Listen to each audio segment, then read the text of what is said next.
I woke up to the sound of distant laughter and the unmistakable snort of my bull, Big Red. That alone was enough to put me on edge. The laughter wasn't mine, and Big Red didn't take kindly to strangers. Shoving on my boots, I stormed out to the pasture, expecting some dumb kids messing around near the fence. Instead, I found her, Pamela Garrison. Middle-aged, iron-haired, and drunk on her own sense of authority, she was the self-appointed queen of our homeowners association. I'd had my fair share of run-ins with her over the past year.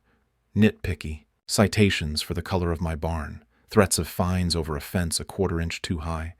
But this was a whole new level of insanity. There she was, riding my damn bull. A small crowd had gathered, her loyal gaggle of HOA cronies, dressed in their pastel capris and visors, sipping iced tea like this was some kind of neighborhood social event. Oh, look who finally decided to join us. Pamela's voice rang out as she yanked on Big Red's harness, barely maintaining her balance.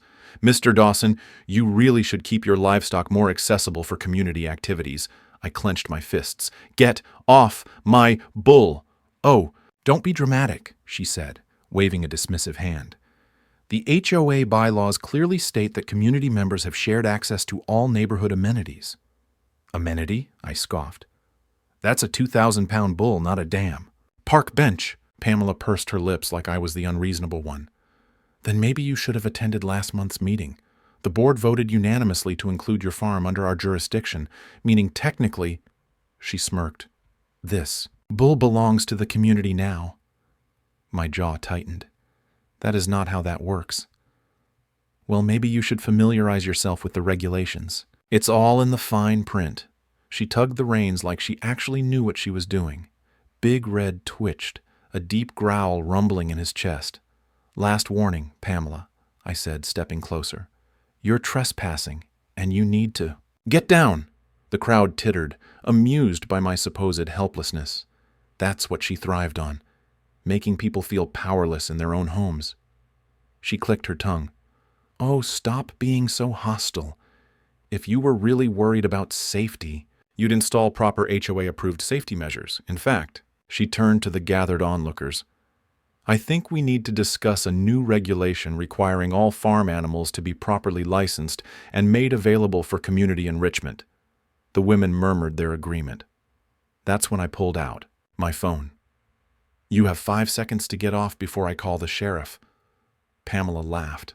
"Oh, please, I am the law in this neighborhood." I dialed anyway. That's when Big Red decided he'd had enough.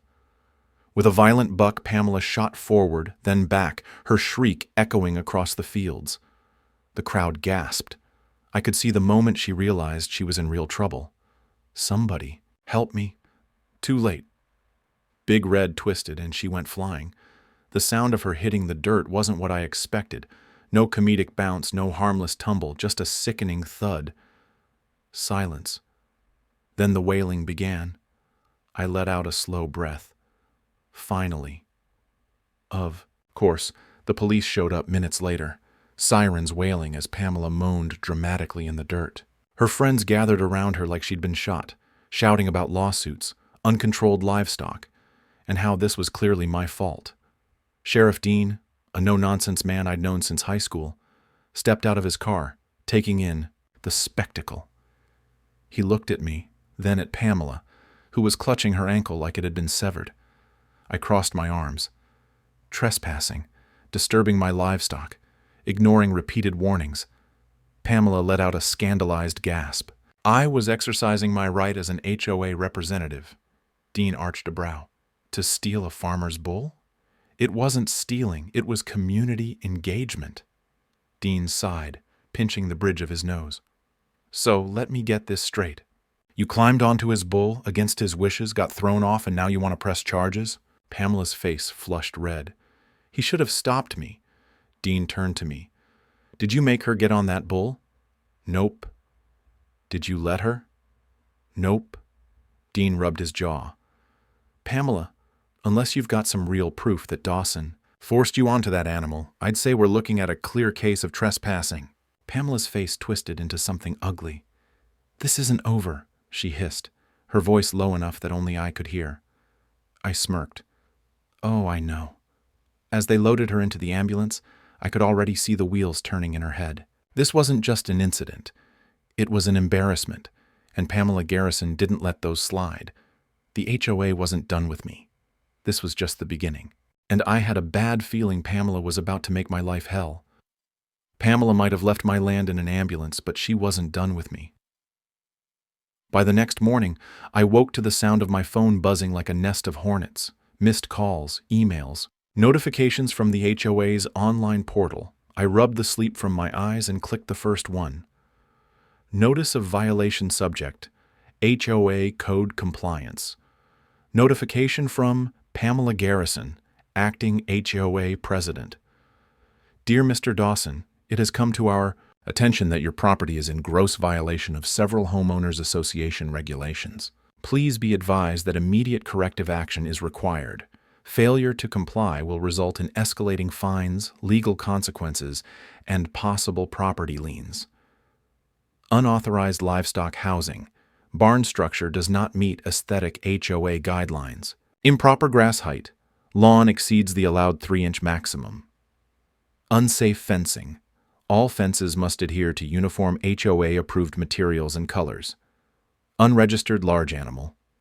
HOA records do not indicate proper registration of bovine livestock. Nuisance animal complaint. Recent reports indicate aggressive, uncontrolled livestock behavior. You have 72 hours to correct these violations.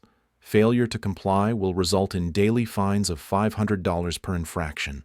Warmest regards, Pamela Garrison, acting HOA president. I blinked. Read it again.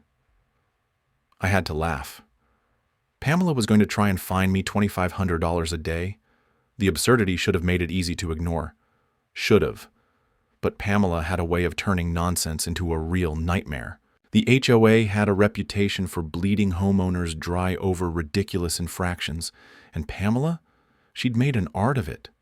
I stepped outside and nearly tripped over an orange citation notice nailed to my front door. The same letter, printed, laminated, and stamped. Just beyond my porch, a group of women stood in the street, whispering, watching. One of them, Karen, Pamela's right-hand minion, held a clipboard like she was cataloging evidence. "Oh, come on," I muttered. Karen smirked. "Hope you're having a lovely morning, Mr. Dawson." I took a slow breath. Is this a joke? No joke, just ensuring compliance. I gritted my teeth and marched past her toward the fence line. I half expected them to follow, but no. Karen and the others were waiting, watching. I spotted the new signs before I reached them. They hadn't just hit me with a notice. They'd staked 4 signs around my property. HOA official violation stamped in bold, warning the entire neighborhood that I was, apparently, a menace. I grabbed the nearest one and yanked it out of the dirt. "Oh dear," Karen chirped behind me. "That's vandalism, you know. Official. HOA property." I turned, gripping the sign. "You're trespassing." Karen only smiled. "No, you are. Per last night's emergency HOA meeting, your property is now officially under HOA jurisdiction." "What?" She held up the clipboard. "Pamela submitted the proposal. We voted. You're now an HOA member whether you like it or not." My jaw tightened. "That's not legal." Karen gave me an infuriating shrug. "You'll have to take that up with Pamela." I nearly crushed the sign in my hands. This wasn't just a fine. It was an all-out declaration of war, and Pamela wasn't even finished. By noon, I had a second warning in my inbox. By 3 p.m., a tow truck showed up in front of my house. I stepped onto my porch, arms crossed. "You've got the wrong address." The driver held up a clipboard. "Says here there's an unregistered vehicle on the premises." I followed his gaze to my tractor. My damn tractor. I stormed toward him, voice low. "That's farm equipment, not a vehicle." "Doesn't matter." He tapped his clipboard. "Says it's in violation of neighborhood code." I exhaled through my nose. "You hook that thing up and we're going to have a problem." The driver hesitated. He looked from me to the clipboard, then back again. Look, man, I just..." A car door slammed. Karen. Again. She strode toward us, smug as ever. "Mr. Dawson, I see you're still resisting compliance." I stepped between her and my tractor. "You do this, And you're going to be in court. Oh, I think you'll be in court first, she shot back. You haven't paid your fines. And you really don't want to see what happens when they start stacking up. The driver looked between us, clearly not getting paid enough for this nonsense. Look, lady, Karen clapped her hands. Together. Oh, how about this? We can waive your violations if you agree to some small changes. I didn't answer. She pulled a document from her bag and handed it to me. I read the title, and my stomach dropped. Voluntary Property Transfer Agreement swallowed. You're kidding, Karen grinned. Just think about it. You're getting older, aren't you? Wouldn't it be nice to let the HOA manage things for you? You could retire. Move somewhere nice. We'd even offer you a payout. I tore the paper in half. Karen gasped. Well, that's just childish. I stepped forward, lowering my voice. You people are walking dangerously close to extortion. She laughed, too loud, too fake. Oh. Please. We're helping you. We're just trying to keep the community safe. And, really, what kind of neighbor wouldn't want that? I clenched my fists. I'm giving you one last warning. Karen raised a brow. For what? I didn't answer. I just turned and walked back inside. I needed to think. Fast. This wasn't just about fines. Pamela wanted my land.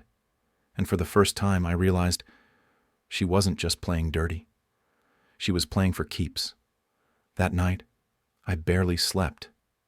Every time I closed my eyes, I saw it, the smug glint in Pamela's eyes.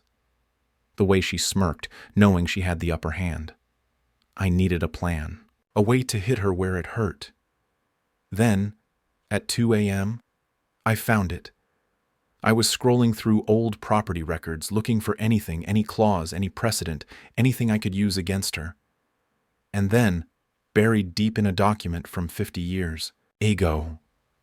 I saw it. A loophole. My heart pounded. Pamela had made a huge mistake. She thought she had me cornered, but she'd just set herself up for complete and total ruin. I just had to wait for the right moment to strike. Pamela thought she had me cornered, but what she didn't know, what she couldn't have known, was that buried in a stack of ancient property records was the very thing that could destroy her entire empire. Now all I needed was patience. And Pamela? She gave me plenty of reason to wait. By morning, she'd escalated. A HOA cease and desist order was taped to my front door, this time stamped with some bogus legal advisory nonsense. The fine count? Now at $10,000. I barely had time to process that before a city worker rolled up, clipboard in hand. Mr. Dawson? He adjusted his hard hat, glancing at my barn. Got an order here, says we need to inspect your structures for safety compliance. I exhaled slowly. You mean my barn? He nodded. Which has stood for 20 years without issue. He frowned. I'm just following up on a complaint. Let me guess. Pamela Garrison sent you. A flicker of recognition crossed his face, but he kept it professional. Just need to check for violations. If it doesn't meet HOA or county codes, there'll be an order for removal. I almost laughed. Removal? She wasn't just trying to fine me into submission. She was trying to erase my farm from existence. I leaned in. Tell you what, you do your inspection. But if you don't find anything, you tell me exactly who ordered this. The man hesitated. I'm sure the county doesn't want to get tangled up in a lawsuit, I said smoothly. Because if someone's using their position to file fraudulent complaints, that's going to be a real problem. He gulped. I'll do the inspection and circle back. Pamela was getting sloppy, and it got worse. By lunchtime, an official HOA security vehicle, something that looked like a repurposed golf cart, rolled up my driveway. Karen, again. Mr. Dawson, she said, stepping out like she was a federal agent on a mission. We need to have a serious talk. I didn't move from the porch. Oh, do we? She held up another document. Your ongoing non-compliance has forced the board to take emergency action. Let me guess. More fines? Karen's grin was razor thin. No, eviction. I stared at her. She was actually serious. You think you can evict me from my own damn farm? She tapped the paper. Failure to meet HOA standards constitutes grounds for forced compliance measures. I barked out a laugh. Lady, I'm not renting. I own this land.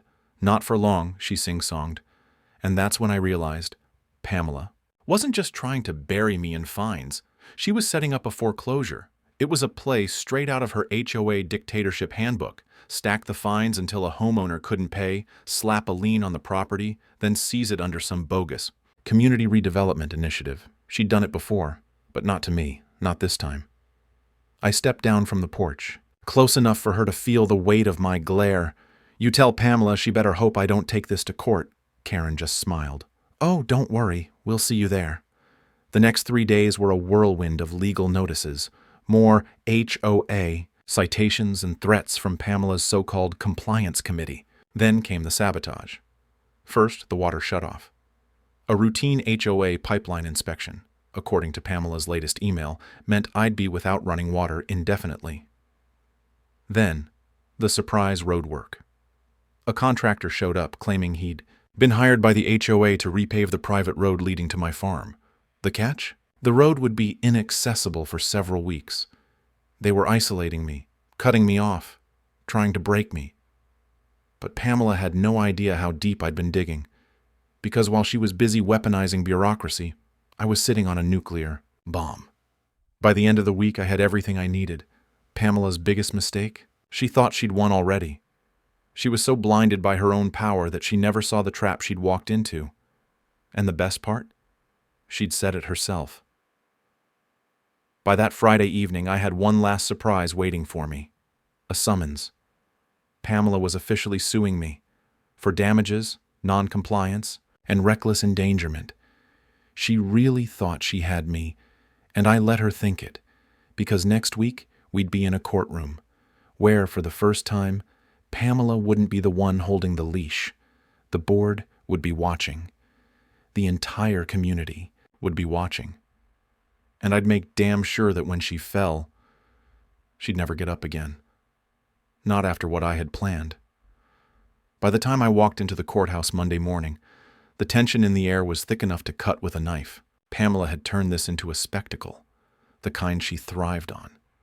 The entire Homeowners Association board was seated in the gallery, along with a handful of my neighbors, curious to see if she could finally crush me for good.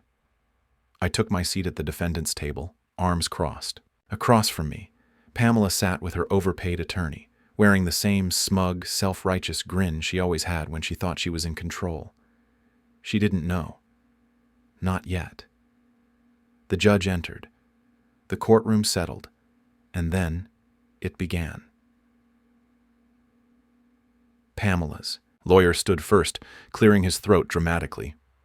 Your Honor, the Homeowners Association seeks damages against Mr. Dawson for repeated violations of HOA policy, negligent handling of livestock leading to personal injury, and defamation against the HOA leadership. I bit my tongue to keep from laughing. Defamation?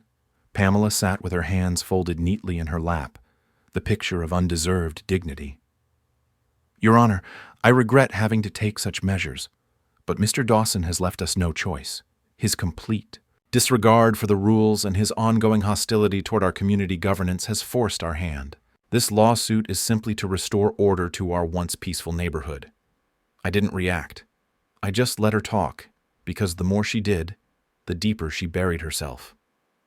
The judge turned to me. Mr. Dawson, how do you respond?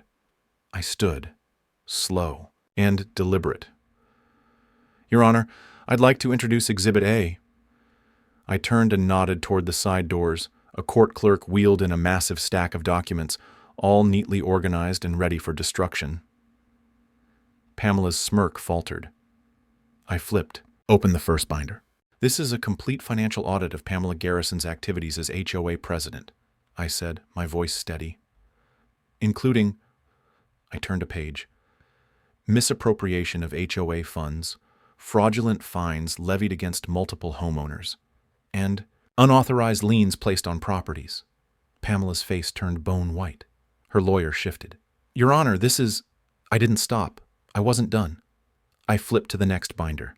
This, I gestured to the second stack, is A detailed history of illegal amendments made to the HOA bylaws under Pamela's leadership, none of which were ever legally ratified, including her attempted annexation of my property. Gasps rippled through the courtroom.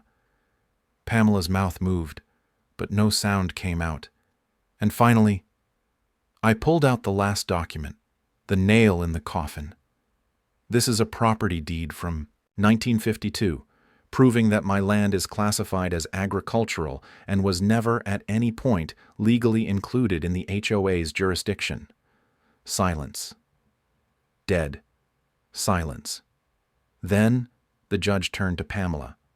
"Mrs. Garrison," his voice heavy. "Is this true?" Pamela opened her mouth. "Shut it." She had nothing. Her lawyer wiped his brow. "Your Honor, this is highly irregular." "No," I cut in, my voice like steel.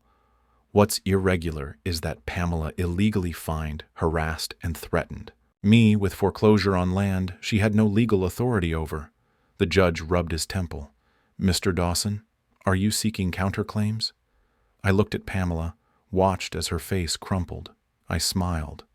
"I am, Your Honor, for fraud, harassment, and illegal property interference." Pamela gasped. "That's outrageous!" The judge ignored her. "I'll need time to review these documents." He turned to Pamela's lawyer. "In the meantime, all actions against Mr. Dawson are immediately ceased." Pamela snapped. She stood, slamming her hands on the table. "You can't do this! I am the HOA!"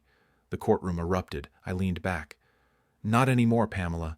She turned to the board, her so-called loyal followers. Tell them this is illegal." But they didn't. They didn't even look at her. One by one, they distanced themselves. Because in that moment, they saw what I had seen all along. Pamela wasn't powerful. She was a bully in a cheap pantsuit, and the second her power cracked, so did her influence. The judge banged his gavel. "Mrs. Garrison, sit down or you will be held in contempt." Pamela staggered back, dazed, humiliated. And then, just like that, it was over. A week later, Pamela was removed from the HOA. Her empire, gone. Her control, shattered. And the best part? The board, the very people who had cowered under her rule, were now turning on her. Lawsuits flooded in from other homeowners she'd extorted. She was under formal investigation for financial misconduct. And the fines? Oh, she had plenty now. I sat on my porch that evening, watching as a moving truck pulled up to Pamela's house. She stood outside, barking orders, but no one listened. She saw me watching. Our eyes met. For the first time, there was no smugness, no superiority, just defeat. I tipped my hat. She turned away. By the next morning, Pamela was gone, and the neighborhood, for the first time in a long time, it was quiet. The HOA board met a few days later. A vote was held. I got an email that evening. HOA dissolved. Pamela had built an empire of fear, and when she fell, the whole damn thing went with her. I sat back, in my chair, listening to the evening sounds of my farm. Peace. Real peace. Pamela had thought she was untouchable. Turns out, she was just waiting for the right person to push back, and I was more than happy to be that person.